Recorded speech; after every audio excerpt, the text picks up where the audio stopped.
الحمدللہ وکفا وسلام علی عبادہ الذین اصطفا اما بعد فاعوذ باللہ من الشیطان الرجیم بسم اللہ الرحمن الرحیم رب اشرح لی صدری ویسر لی امری واحلل عقدۃ من لسانی یفقہوا قولی واجعل لی وزیرا من اہلی اللہم الہمنا رشدنا واعذنا من شرور انفسنا اللہم انفعنی بما علمتنی وعلمنی ما ینفعنی وزدنی علما آمین ثم آمین۔ سورہ مائدہ آیت نمبر 93 تک ہم کر چکے ہیں، آج آیت نمبر 94 سے کریں گے۔ اعوذ باللہ من الشیطان الرجیم یا ایہا الذین آمنوا لیبلونکم اللہ بشیء من الصید تنالہ ایدیکم ورماحکم لیعلم اللہ من یخافہ بالغیب فمن اعتدی بعد ذلک فلہ عذاب علیم۔ صدق اللہ العظیم۔ یا ایہا الذین آمنوا، اے لوگو جو ایمان لائے ہو، یعنی کہ اللہ سبحانہ تعالیٰ ایمان لانے والوں کو ایک اور حکم دے رہے ہیں یہاں پر کہ وہ کیا ان کے ساتھ کیا جائے گا، وہ یہ آگے چیزیں غور سے سنیں کیونکہ ایمان جانے کا خطرہ ہے۔ ہم بار بار پڑھ چکے ہیں کہ جہاں پہ بھی اللہ تعالیٰ نے ایمان والوں کو مخاطب کیا، آگے کچھ بہت امپورٹنٹ قسم کی احکامات یا باتیں اللہ تعالیٰ بتاتے ہیں، ٹھیک ہے نا، کیونکہ اگر ان باتوں پر عمل نہیں کیا تو ہمارے ایمان جانے کا خطرہ ہو سکتا ہے۔ تو اللہ سبحانہ تعالیٰ نے فرمایا کہ اے لوگوں جو ایمان لائے ہو، لَيَبْلُوَنَّكُمْ، البتہ ضرور آزمائے گا تم کو۔ کون؟ اللہ تم لوگوں کو ضرور آزمائے گا۔ با لام واو آزمائش کو کہا جاتا ہے، ابلا یبلی کپڑے کے بسیدہ ہو جانے کو کہتے ہیں، یعنی کہ ایسی آزمائش جس میں انسان تھکا دیا جائے، وہ بسیدہ حالت میں چلا جائے، ٹھیک ہے نا، جیسے ہم پیچھے پڑھا نا فَفِي ذَلِكُمْ بَلَاءٌ مِّن رَبِّكُمْ عَظِيمٌ، کہ اس میں تمہارے رب کی طرف سے بہت بڑی آزمائش تھی۔ تو اللہ سبحانہ تعالیٰ فرما رہا ہے کہ البتہ اللہ تمہیں ضرور آزمائے گا، بِشَيْءٍ، ساتھ کسی چھوٹی سی چیز کے ساتھ کچھ حصہ، تھوڑی سی آزمائش اللہ ضرور کرے گا، ٹھیک ہے نا۔ اللہ نے یہاں جو کہا نا بِشَيْءٍ، یعنی کہ تھوڑی سی چیز کے ساتھ، تو دیکھیے جو چھوٹی آزمائش میں کامیاب نہیں ہوگا وہ بڑی میں بھی نہیں ہوگا، تو کیا ہے، چھوٹی آزمائش میں کامیاب ہونا بھی بہت ضروری ہے اگر ہم چاہتے ہیں کہ ہم بڑی بڑی آزمائشوں میں کامیاب ہو جائیں۔ تو اللہ تعالیٰ نے فرمایا کہ اللہ تمہیں ضرور آزمائے گا ایمان لانے والوں۔ کس چیز سے آزمائے گا؟ من الصید، شکار سے۔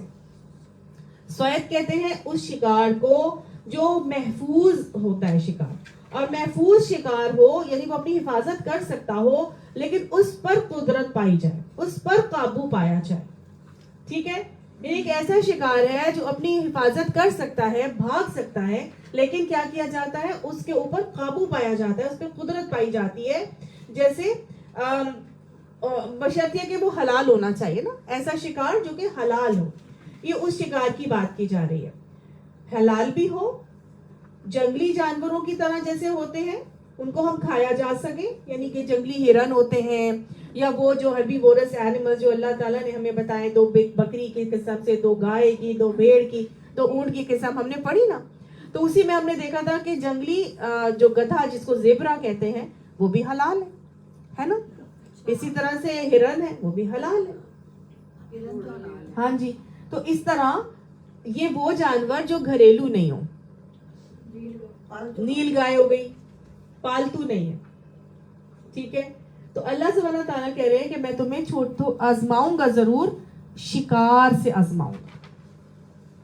تنالہ، یہ ایسا شکار ہوگا کہ تم آسانی سے اس کے اوپر قابو پالو گے، پہنچ جاؤ گے، رسائی حاصل کر سکو گے، یہ صحیح، یعنی کہ ایسا شکار جو حلال بھی ہے، گھریلو بھی نہیں ہے، اپنی حفاظت بھی کر سکتا ہے، بھاگ بھی سکتا ہے، لیکن تم آسانی سے اس کو اپروچ کر سکتے ہو، تم آسانی سے اس کو پکڑ لو گے۔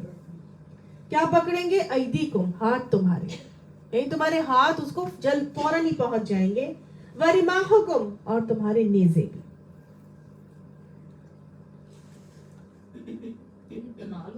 تنالہ، تم پالو گے اس کو،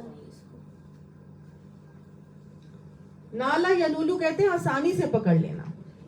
محفوظ شکار آپ کیوں کہتے ہیں؟ حفاظت کر سکتا ہے اپنی، بھاگ سکتا ہے نا، وہ چاہے تو بھاگ سکتا ہے، ٹھیک ہو گیا نا۔